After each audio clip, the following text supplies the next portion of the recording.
Mizuki, you're really going back to Japan? By yourself? You can attend a high school here in America, too. No way, Julia. It was so hard to persuade my parents. I finished all the paperwork. All that's left now is to do it. Jeez, all that for a high jump guy. You're a star. Yup, I finally found out which school he goes to. All right, it's done. Hey, can I ask you a question? Mirror, I need a mirror. What? Why do you have to go as far as to cut your hair?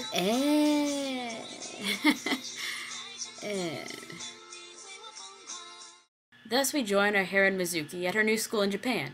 And being the lovable scamp that she is, she's already late to class. Not only that, but she runs into someone. Oh, falls right on her rumpus, the little stinker. Of course, this is no ordinary school that she's late to, because it is, in fact, an all-boys school. That's right, ladies and gentlemen. Our main protagonist is a crossdresser. It is not without reason, however. Perhaps the school is the best musical program, or the most prestigious educational system, and Mizuki put it all on the line to prove that she could do just as well in this high-class school as any of the boys, if not better. She won't stop until she's at the top. Or maybe it's because she's the most obsessed fangirl ever for a high-jump prodigy named Sano and decided to go across the world to attend an all-boys school just the chance of meeting him. That's normal.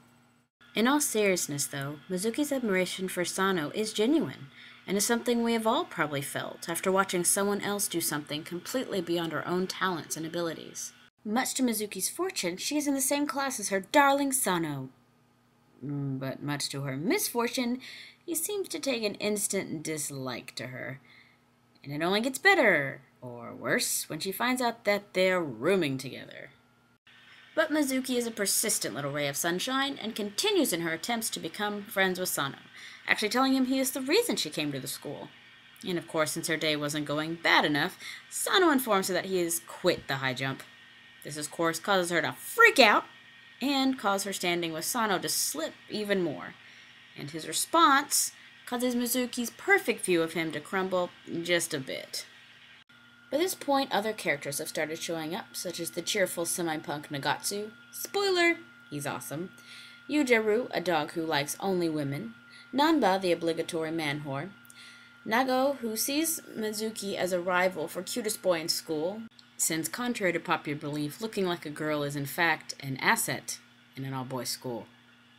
Apparently.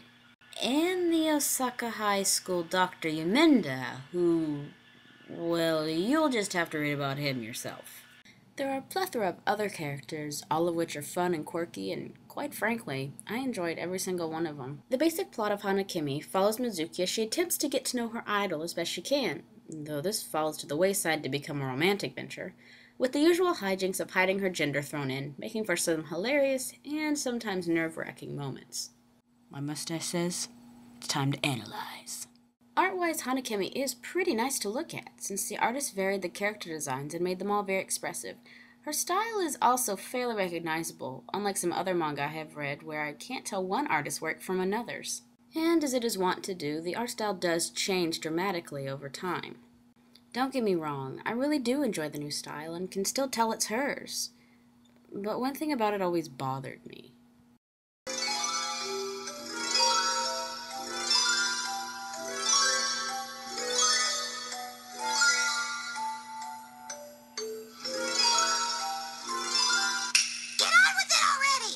And that problem would be Mizuki. I can't exactly pinpoint why Mizuki's new look bothers me so much. Maybe it's because she looks like a girl. I don't mean anything weird by that, just that before I would forget she was a girl, and thus the fact that no one else caught on wasn't that big of a deal, except for outfits. I mean, what guy wears that? It doesn't get beat up. Since Mizuki gets to have a new look and look like a girl, I do too. How's that, Mizuki? You know? How's that? See, we can all look like girls too. We can look like girls just like you. But with this new style...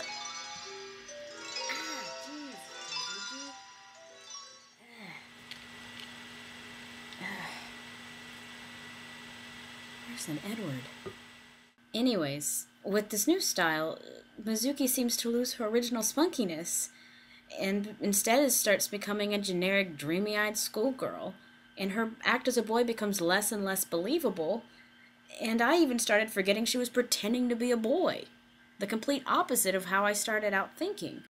A lot of these complaints about Mizuki's sudden character change could probably be more attributed to the story and the way it started going towards the end of the manga, and not so much the style, though I do think the style did affect the way that I started viewing Mizuki, and the fact that she changed right along with the style didn't really help much. And that was my biggest complaint with Hana-Kimi, the ending. Throughout most of the series, we are entertained with sweet, if not awkward moments between Sano and Mizuki, Nakatsu thinking he's gay because he started crushing on our heroine, Yuminda, since any time he was on the page I was usually laughing. But we also became deeply attached to the characters because there is a ton of character development and the drama is not underplayed or over-exaggerated. When they are hurting, you hurt. When they were happy, you were happy. But like most manga that go on just a little bit too long, as the number of books in the series grew, the plots and characters started to get stretched thin. I mean, there's only so much you can wring out of a story about a girl pretending to be a boy at a high school, or for any other story for that matter. And the ending, it was as if Hizeya Nakajo hadn't even thought about how to end it until the very last minute. Let's see, have her dress up as a girl, which is essentially cross-dressing. And she's cross-dressing as a boy, so that's like cross-dressing. Nah, I've done that several times. Nakajo. We've decided we're not going to, fund Hana-Kimi anymore, because it's been going on just a little bit too long, you know what I'm saying,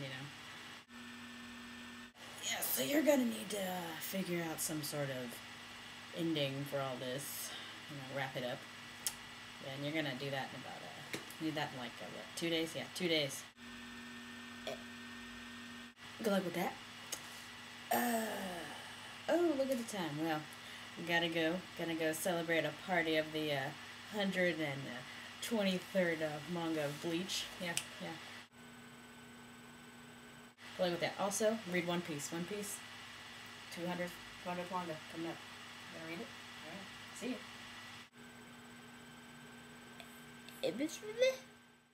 The good plots and stories are still there, and most of them are wrapped up really nicely, but it would have done a lot better if the overall ending hadn't felt so rushed and just anticlimactic. It was a total letdown from how great the rest of the series was. So, though I do recommend Hana-Kimi for its relatable characters and fun storyline, I do caution you against the ending. It's not terrible, but it's not what I expected or really thought should have happened. It just is not really well thought out, at least not in my opinion. All 23 of Hana-Kimi is available from Viz Media and should be found at just about any bookstore. There are also 2 live-action dramas based upon it, a Japanese version and a Taiwanese version. I've seen a couple episodes of each, and I personally prefer the Taiwanese one because it follows the actual plot more closely, and the girl is more believable as a boy. The Japanese one sort of does its own thing. Hana-Kimi is a fun story with a lot of heart and a lot of laughs, and it shows the lengths that people will go for love. If you're able to get past the mediocre ending, it's definitely for anyone who enjoys a cheerful love story.